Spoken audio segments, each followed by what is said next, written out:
Welcome to the Prove It podcast, where we let go of proving to the world and start proving what's possible. I'm your host, Michaela, prosperity coach, purpose-driven entrepreneur, and woman of faith. This is for the ones who dare to prosper differently, who choose calling over conformity, purpose over pressure, and alignment with divine design over hustle culture. Through honest conversations and transformative stories, we'll explore what happens when you stop chasing approval and start becoming who you were always meant to be. Because your worth isn't up for debate, but how you live, that's where you prove it. I'm so excited to have Katie Shields with us today. You are a connection coach. You are a homeschooling mom of 7, right? Mm-hmm. So I want to hear, let's start with the business side of things. Tell us more about being a connection coach. So my husband and I, our favorite thing in the world is working with couples. We love it when he can work with a husband, I can work with a wife, we can come together because we found that there are things that you can do in coaching that you can't do in traditional therapy. And being able to help couples work through things in new ways and find ways to take their marriage from just okay to really awesome is kind of my favorite thing in the world. But we often end up working just with individuals. And my husband actually does a lot with corporate teams as well. And he's very much focused on making sure that teams communicate well with each other and the company culture is really well preserved, because they found that within companies, the culture is what makes the difference for how successful a company is. And you could argue the same thing about families. Like the way that those relationships work with each other and how closely connected you are ultimately determines not just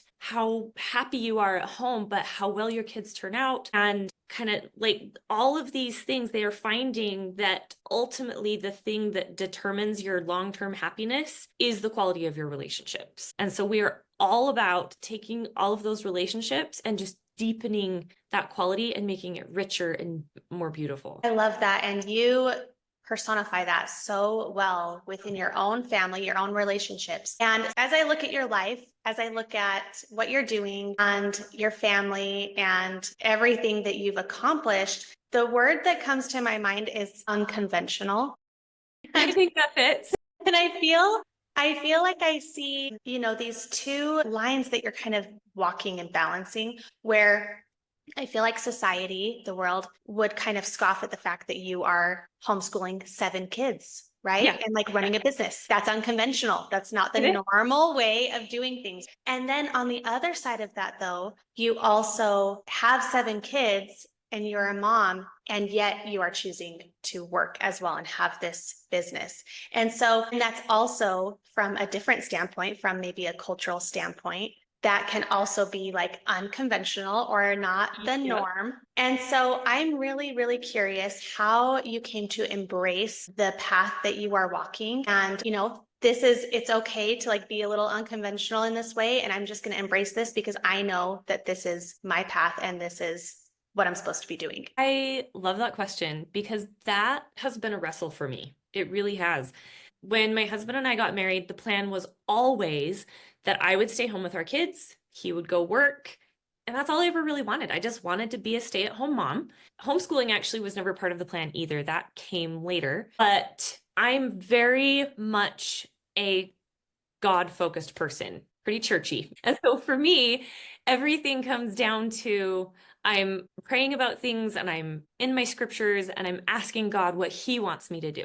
And a few years ago, it was, I need you to homeschool your kids. And if it hadn't come from him, I don't think I could have done it, to be honest. Like I needed to know that for us, it was the right thing. And then it was actually around that same time that my husband and I felt like we were supposed to start this coaching and consulting. And that has evolved and changed and looked different than we pictured, as I think is the case for most people who ever start down a path, right? But it's been really interesting because I've found myself struggling to fit in any one circle. Like I have my homeschool mom friends and I have the business boss lady friends and I have like all of these different people. And what I found is that each one of them struggles to understand these other pieces of my life because I don't quite fit any one of those places. And for a little while, I really, really struggled because I had some people who are very close to me, even family members, who I could sense were very critical of my decision because I grew up in a very conservative home where the mother doesn't work. And that's not something that they love. And I could feel a lot of judgment and a lot of criticism and a lot of questions. And so I had to really dig in and get really clear on who am I? Who am I really? And knowing who I am has allowed me to say I can show up as that person in each of these places and be the same person and the same version of myself. And I don't have to have, like, we talk a lot how as moms we wear all these different hats, right? But I think that we forget sometimes that the person underneath the hat doesn't change. And sometimes we feel like when we're in these different roles, we have to be a different version of ourselves. And I totally disagree with that. I feel like that doesn't serve us. It stresses us out. It stretches us too thin and it causes all sorts of problems. And what I'm learning is that most problems ultimately come back to having a strong sense of who we really are. So for me, that's what it came back to. I had to know who really am I?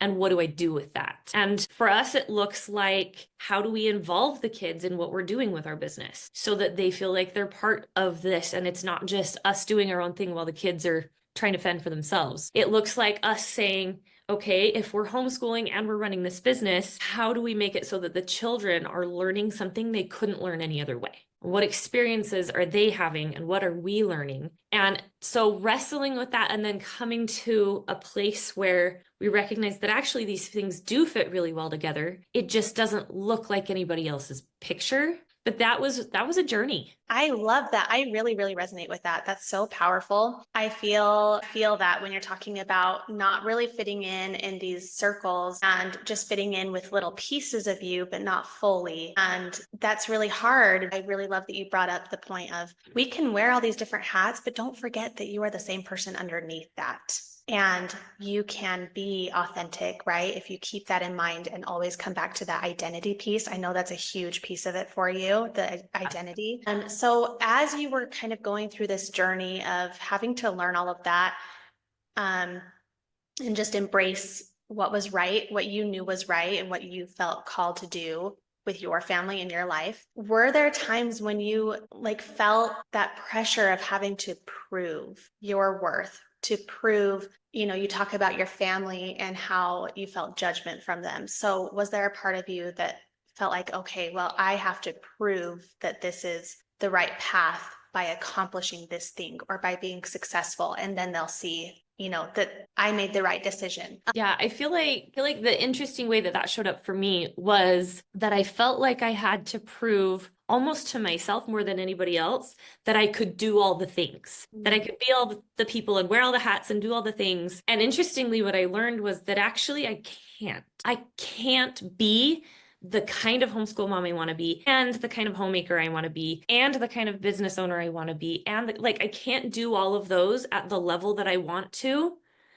without losing my mind. I can't do it. And I did feel a lot of, no, I didn't feel pressure from these other people. It was only coming from me, but I found myself really struggling because I felt like I needed to prove to the family members who felt like I just was not doing my part as the stay-at-home mom. I felt like I needed to prove that I was enough of a stay-at-home mom that this wasn't really a thing.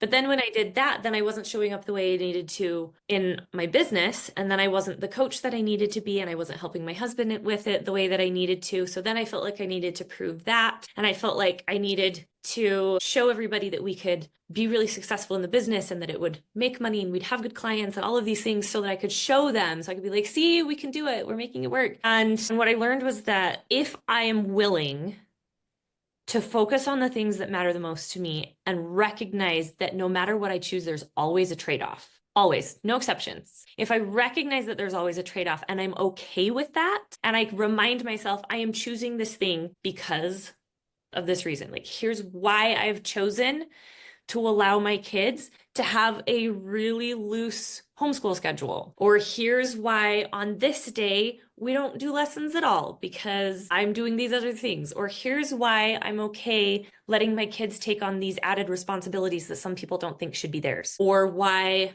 I don't worry as much about how clean my house is because I can't worry about all the things equally. And I actually, as I was thinking about it, was reminded, as weird as it sounds, I was reminded of an experience in college. Because I remember in high school, I was very much a do-it-all kind of person. Like I was the captain of this thing and I was the leader of this other thing. And I had a couple different jobs and I was doing college classes, like all the things, right? And then when I got to college, I felt like I had to not maintain that, but like somehow do more, to do better because somehow, college is more. And I was determined that I was going to make the dean's list every semester, no matter what. And that resulted in a lot of stress, obviously, but it also resulted in me really questioning my value as a person. I didn't love myself very much. And I felt like everything that I was trying to do, like I had to prove to everybody else and to myself that I was valuable, that I was worthy, that I mattered. And the way to do that was by checking off all of these boxes and doing all of these visible things, right? And a few months ago, I was still in this wrestle of how do I show up as the mom and the homeschooler and the business owner and all of these different things, right? And I was doing some journaling and was reminded of this one experience in college where that kind of all came to a head. And I ended up really sick and had to drop out of that semester. Like it was bad. It was really bad. And I was reminded of that. And I all of a sudden saw the parallels between the two things, right? Because even though it looks different now than it did then, I realized I was doing the same thing. And so I worked through that and I did some journaling and I had some really important realizations. And that helped me to really pull back and go, actually, that's not what I want. Like, on the one hand, it looks like that would give me all of these awesome things, but actually what it's giving me is kids who are unhappy, a husband who's unhappy, a me who's unhappy, and I'm not actually accomplishing the things I want to accomplish. I'm just running around trying to check so many boxes that I don't have any time to soak in all of the things that matter, which is ironic since my whole focus is let's soak up the things that matter, right? And I realized what I was doing and I was like, okay, I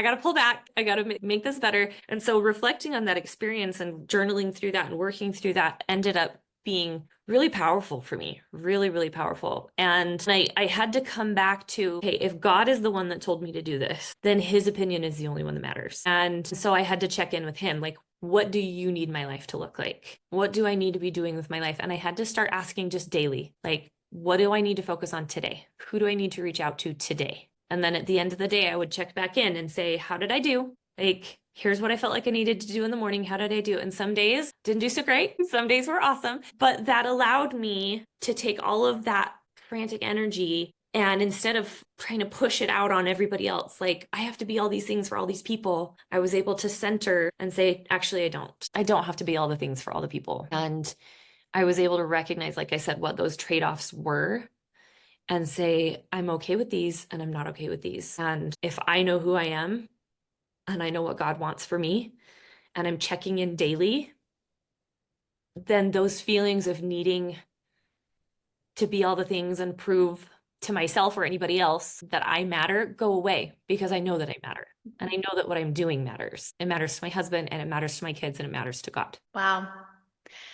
I love that. And when you talk about the realization that like, okay, I need to take things off my plate, it reminds me, I wish I could remember which book it was that I recently read that talked about this, but it says saying yes to something means that you have to say no to something else. And I think we do like these two things that are kind of at odds with each other. We either try to take everything on, like, yes, like we're not just meant to, like have one purpose in life. We're not just meant to do one thing and one thing only in life. We can be multi-passionate. We can do more than one thing. We can be a mom and be in business, right? The power of and is so powerful. And we can't do everything all at once at the same time in the way that we want to do it and need to do it. What advice would you give somebody who is trying to kind of mesh those two things together? I know you're big into the power of and. So how do you embrace that and yet also recognize that saying yes to something means that you need to say no to something else? Okay. I'm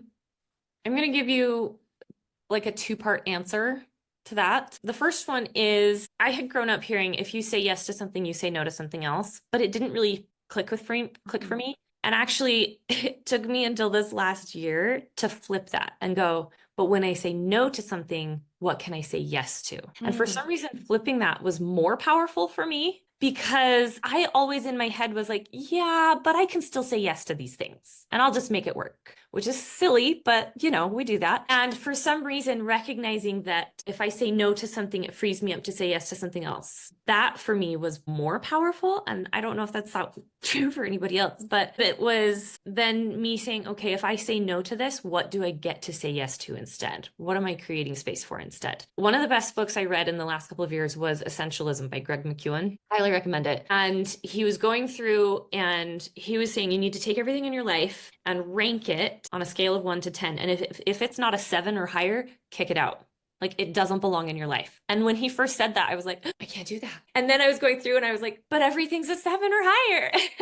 And I had to go through it and be a lot more brutal and really ask myself, okay, if this was taken out of my life, it's not just what do I lose by taking that? It's what do I gain? What space have I created? And so when I'm looking at taking things off my plate, as it were, that's what I have to ask. What am I making space for by removing this? Which for me was a really important way of looking at it. And then continuing with the plate analogy, I'm very much a food person and I love cooking and creating all kinds of different things. And this almost sounds counterintuitive to what I just said, but follow me. Another one of the things that I've learned is that some of those things can actually be combined in ways that you might not realize. Just like you can take different ingredients and create a completely different dish rather than having beans on the side and carrots on the side and spinach on the side, you can take all of those and put them into something else. And it might mean that you have a little bit less of that thing or that it looks different than you pictured, but it's still in your life. So one of the ways that's shown up for me has been, as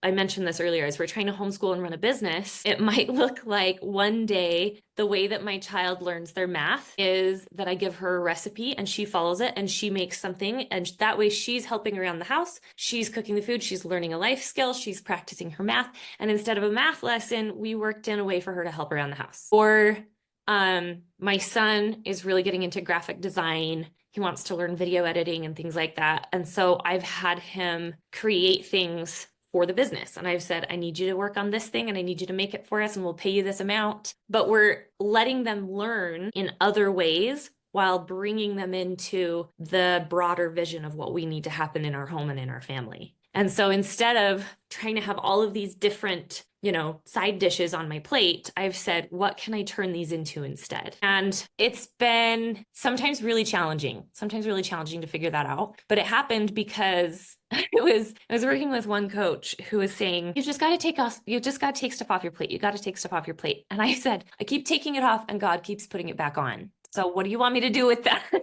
And so I took it to him and that was the answer. It was, well, you know how to do all kinds of different things with food. It's just like that. Just combine it differently. So learning what actually belongs in my life, what really serves me, and then saying, okay, if I'm having a hard time fitting the rest in, how can I combine them in a different way? How can this look different than I pictured while still creating the right containers or boundaries around those things so that we make sure that we check the right boxes, but we're also not just focused on checking boxes. Like if I want to do PE with my kids and I need to have a conversation with my child, we go for a hike and I talk to him, right? Like you can combine things and it's not ineffective multitasking. It's like a good recipe where everything comes together in a better way than it would have separately. This is brilliant.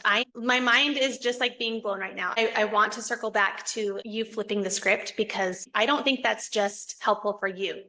And I think there's a reason why it's so powerful, but staying focused on the current topic really quick. Okay, I think what you're doing is so powerful because I believe that one of the greatest, superpowers and gifts that we have as human beings is the power to create. And I think that you are doing this for yourself, but you are also teaching this to your kids to use this creative energy to see how can these two things that might seemingly be at odds with each other, how can they actually fit together? And that is so powerful to retrain your mind. And even going back to our conversation just a little bit ago with it being unconventional and, maybe you're breaking away from what looks normal. And it's kind of that same thing, right? How can this look together? What recipe can you create that other people might not think of. And that's just so powerful. And then with the flipping the script, so instead of saying yes to something and then having to say no to something,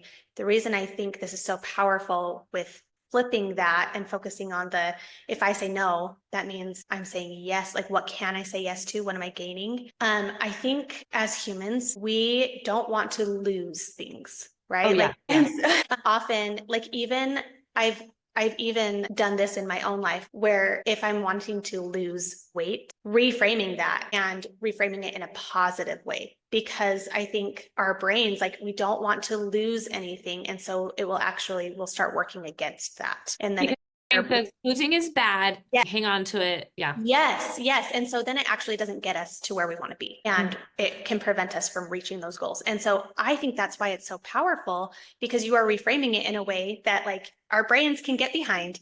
And it's like, oh yeah, if I'm saying no to this, then what am I gaining? What am I saying yes to? And it puts it in this positive light, and it also taps into that creation gift, that creation energy. And I just love that so much. That is so powerful. I'm going to start using that more in my life. I'm glad that it helped you and that it's not just me. I had heard it that way, and it took me a long time before I went finally like, oh, if I flip that, somehow it works way better. I know that faith is really, really big for you.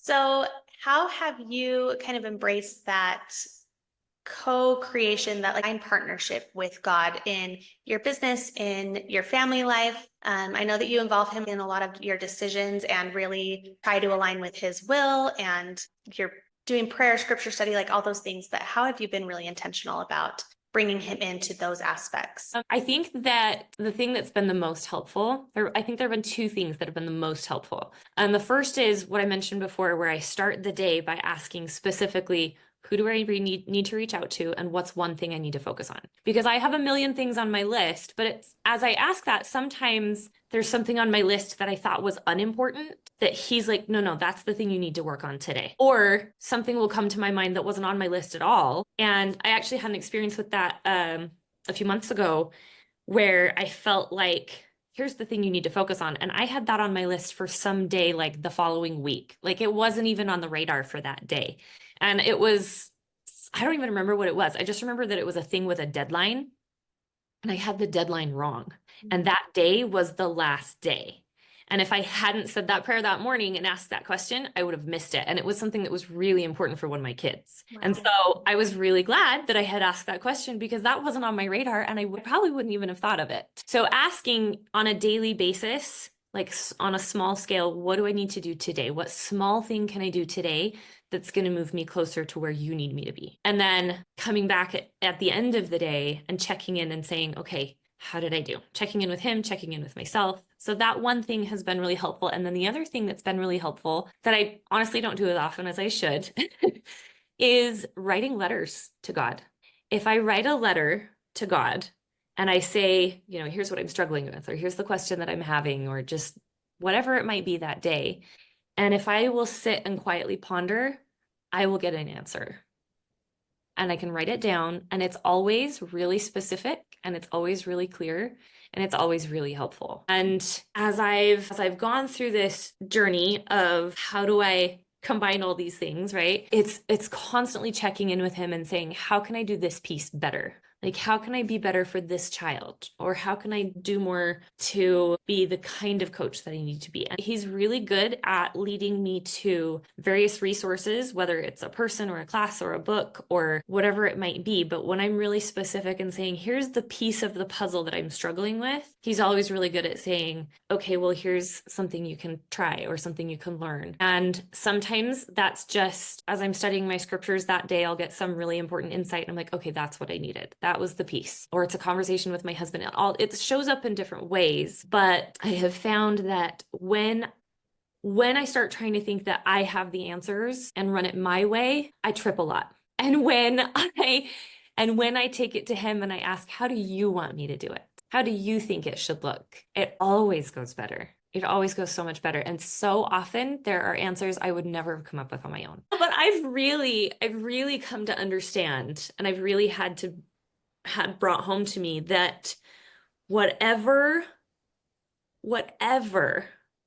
God wants for our lives, no matter what it looks like or whatever he allows to happen in our lives. Because sometimes we see something that goes really poorly or that we think is really bad and we think that this is a terrible thing. And some people will ask, well, why would God let this happen? But I really, really believe that if you give him enough time, who was it? It was probably C.S. Lewis. I can't remember the quote now, but they talked about God as the perfect alchemist. He could take anything and turn it into something beautiful. And I really think that if you'll just trust him and give him the time, he'll do that. And it doesn't matter what the struggle is. It doesn't matter how hard something is. At the end of it, he can turn that into something beautiful. And I just have to be willing to walk long enough to see what that looks like. That's so beautiful. And I'm going to go on my little personal rant for just a second. Ew. There's a saying that I have heard all my life. It's God will not give you more than you can handle. And it has never sat well with me. It has never sat well with me. And it wasn't until this last year that I realized why. And it's because I don't believe that God gives us all of these things in our life. And I love that you used a word very intentionally when you were just speaking about that. And you said he allows. That is where I have kind of landed with all this is he allows things to happen because we are here as humans in an imperfect world. Like things are just going to happen, right? It just comes with the territory of being here on earth, right? And it's not that he has like this bowl of hardships and trials and he's just passing these out and he's like, okay, you get this and you get this. Yeah. You seem strong enough to deal with this horrible trial. So yeah, you can have that. Like that saying feels very unfair to me and I have never liked it. And so I really like the reframe of he allows things to happen and he is powerful enough and loving enough and compassionate enough to always turn it into something good for us. He has the power to do that. And he doesn't just have the power to do that. He wants to do that. He wants to take anything that is thrown at us, anything that happens, whether it's from our own choices or not, something that just happens. And he wants to be able to make that work for us and for our own good in order to help us become better and more resilient and more faithful. And so I just love that you used that word so intentionally. Yeah, there's a big difference between allowing something and causing something to happen. Yes. Not the same. It's not the same. But just like I can watch my kids and I can watch them do something and I can see they're going to get hurt. Like I can see it coming. I know it's going to happen. And then in that moment, I have a choice to intervene or to allow it to happen. And often I will allow it to happen. And usually that is the harder choice as a parent, to allow it knowing that they're going to get hurt. And as a mom of 7, we've had plenty of those kinds of instances. And I've gotten to the point where I really do, like, I'll weigh the risks. And if it's not like they're going to get a traumatic brain injury, then I just let it happen. And it's been really interesting because I had to realize that that's what God's doing with me, right? He's allowing that because I'm going to learn something in the process, or because he's not going to take away those choices. He's going to let us make them. And then we get to figure it out. And sometimes those suck. Sometimes we make life really hard for ourselves or for other people. And sometimes it's not something anybody did, right? Like you get a cancer diagnosis, that's not anybody's fault. It just happens. That's just part of this world being a fallen world. And I think I loved that you brought up that quote because I had to reframe that one as well, because I had also struggled with God won't give you anything more than you can handle. Because I got to a point in my life where I was like, I definitely have more than I can handle. I don't think I believe that anymore. And I had to add without his help. Like, can we do it by ourselves? Absolutely not. But can we do it with him? Well, according to the scriptures, if he's involved, anything is possible. So yeah, we can do it with him. But I have to be able to recognize that he's not causing it. And then I have to ask for his help and say, like, this is more than I can handle. So I need you to take some and do something about it. It's all easier said than done, right? And I love that you brought it from like a parenting perspective, because I think that is one of the gifts of being able to create life and be a parent is to kind of experience just a glimpse of what God feels for us and how he works in our lives. Just a tiny bit, right? Yeah, just a little bit. And so I think that's a really, I don't think I've ever thought about surrender and trust in that aspect, that we are almost learning to do that ourselves, like with our own kids, right? Because God allows things, and we as parents can kind of do that risk analysis, right? And then release the control. And that's something I majorly struggle with, because I never want my kids to get hurt. I'm like, hey, Oh, I stop know. that, because I can see as a I parent, know. you have that intuition, right? And it's like, I can see 10 steps ahead right now, and Oh, yeah. something's going to happen. And it always does if I don't intervene. Yeah. So the temptation there is to intervene. Which I still do all the time. It's not like I always Yeah. let things happen. Yeah, but That learning, control is hard to let go of. it's so hard. But learning that surrender and trust in that way, I don't think I've ever really thought about it in that light before. So that's really powerful. I love that. That's been a really helpful way of seeing it for me. Yeah. So going back to your morning and evening kind of reflection, right? You pray in the morning and ask God that question, or those two questions, and then in the evening you reflect and you're like, okay, how did I do? I am curious, just because you are very driven, you're very ambitious, talk about like college, and probably you have like some of those perfectionism qualities too, right? Like Never, no. and maybe have struggled with that. So how do you not get stuck in being way too hard on yourself when you are asking that reflection question? You're like, hey, how did I do? And then not going into, oh, I didn't do this and I didn't do this, and I'm a terrible person, I'm a terrible mom, I'm a terrible, all the things. How do you not go and kind of spiral? Okay, that's a great question, because absolutely I have struggled with that. Absolutely. My husband would get really mad at me, especially in the earlier years of our marriage, when I was self-critical, and he would say things like, don't talk that way about yourself. I love you and I don't want to, don't talk that way about somebody I love. And so that was something that I've wrestled with for years and years and years, because I think most of us are really hard on ourselves, especially as women. We just are. We can be really brutal sometimes. So one of the things that's been really helpful, if we're specifically talking about like that end of day kind of report on how things went, the first thing I have to do is not try and check in on everything on my list, right? If I started my day asking and I got reach out to this person and do this thing, then I might have 1,000 other things on my list, but if I didn't get them done, then I have to be okay with it. And I have to come back to, I asked God and he told me this and he knows more than I do. And some days that is hard, because some days I look at that list and I'm like, those were really important things and I really needed to do. It works out somehow. Things work. But then on the days when there are lots of days where I've said, okay, here are the two things I need to do, and I get to the end of the day and I didn't do them. Like, I did other stuff on my list and I didn't do those. And then I got to own that. And those days are hard. And so on those days, because I'm coming back to God with this, I start by just asking his forgiveness. Like, you told me to do this and I totally dropped the ball and I am so sorry. And then you will usually ask, is this something I need to do tomorrow? Or was that kind of a today only thing?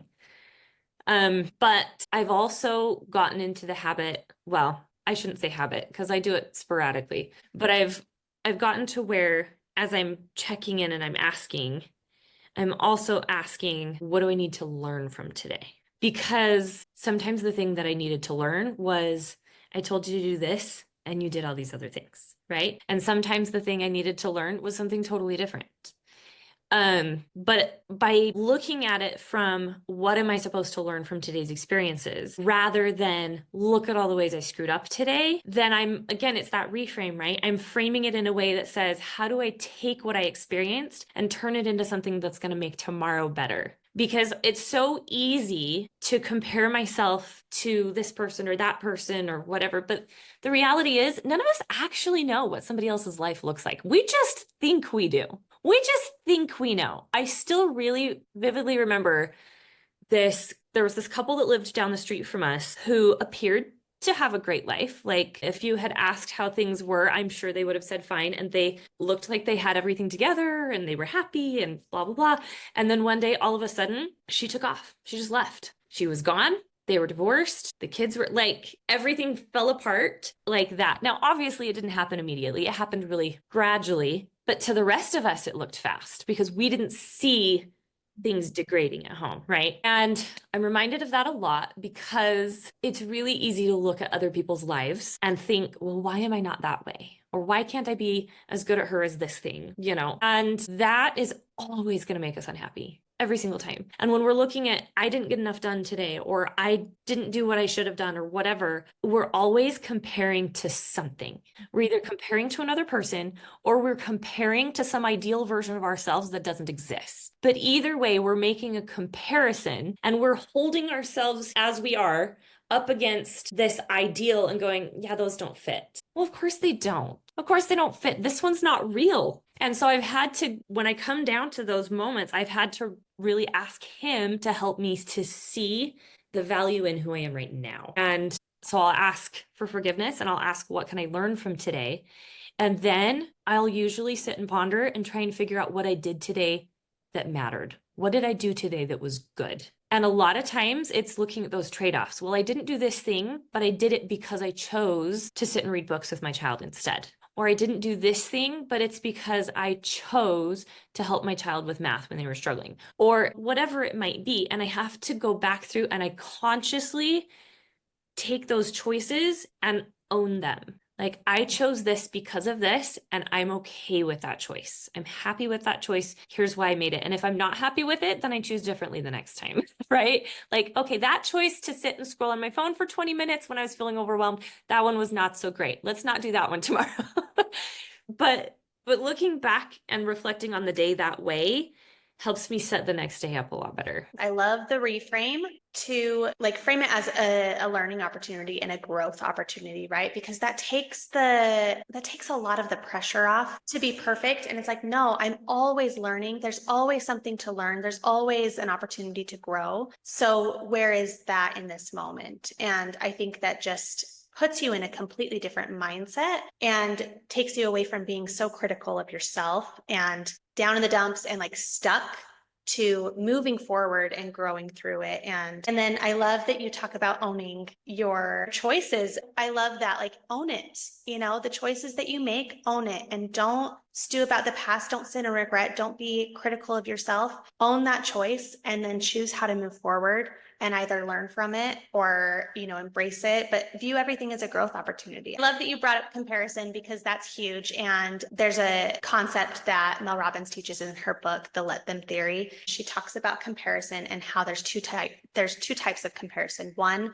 tortures you and one teaches you. And so again, it's like that growth opportunity. And if you can just take a step back and be like, okay, am I in this moment torturing myself because of comparison? Or am I looking at somebody and learning and modeling after and using them as like inspiration instead of, why can't I be like her? I'm not there. I'm not at the same level. Just step back and evaluate. Which type of comparison am I leaning into right now? And is it torturing me or is it teaching me? It is on my list. It is on my list. It's the next one I'm going to read. I'm in the middle of another one, so that one's next. I know. I have my list too. I'm like, I wish I could just read them all at once, but I no. know. Okay, so tell us what is coming up for you. What are you excited about? Okay, so business life, personal life. Okay, so in my personal life, the biggest thing is that I just found out I'm having another baby. Oh my gosh. Oh my gosh. I'm so excited for you. So this fall, Jump up. we'll have 8 children, which is a lot to wrap my head around, but Oh my that's gosh, definitely the biggest thing. congrats. Thank you. That's amazing. In our personal life for sure. And then in our business, we have some retreats coming this year, and we've wanted to do like some family style retreats and some couples retreats for a long time, and we've just been holding off on those. And we finally made a connection with somebody who kind of gave us the final piece, and we're actually going to be able to make that happen this year. And I'm really excited about it because we have all of the pieces now and we know what it's going to look like and we know how it's going to go and we know where it's going to happen. And we're just trying to kind of fine tune the details before we start like actually filling it. But already know from having done seminar style versions of this and done like doing smaller versions of it that it's going to be absolutely incredible. And I'm so excited about it because I've wanted to do this for a really long time. So that's definitely the big thing I'm excited about. And then we've got some corporate retreats that we're going to be doing this year as well that will be really awesome. I love, love, love what we're able to do in that kind of a setting, and the vulnerability and the warmth and the richness that come as we sit in those spaces. They're sacred spaces, and it's a beautiful thing. And I'm so excited about it. That's incredible. And they really are so sacred. I love that for you. I'm so excited that you've been wanting to do it for a while and now it's happening. Congrats. That's amazing. All right. So I've got 5 rapid fire questions for you. What is the most adventurous thing you've ever done? Jumped off a waterfall in Hawaii. What is a book that you could reread over and over? It's called A Lantern in Her Hand by Bess Streeter Aldrich. It's my favorite. Okay. How do you stay grounded when life gets overwhelming? I do a lot of mindfulness exercises and a lot of praying. If your life were a movie, what would the title be? Oh, that's a good question. And that's supposed to be a fast answer. How about what's one more thing? So perfect. I love it. Okay. If you had to sum up your life philosophy in one word or phrase, what would it be? Hope. Hope. Oh, I love it. Well, thank you so much for being here today. This was so uplifting for me and so valuable. And I know it's going to help so many people. Thank you. Great to talk with you. If today's episode stirred something in you, I'd love to hear about it. Share your takeaways, leave a review, and don't forget to subscribe so you can keep uncovering what's possible when you stop proving and start becoming. You don't have to prove your worth. You're here to prove what's possible when you fully own who you were divinely designed to be. Live with faith, lead with boldness, prosper with purpose. Prove it.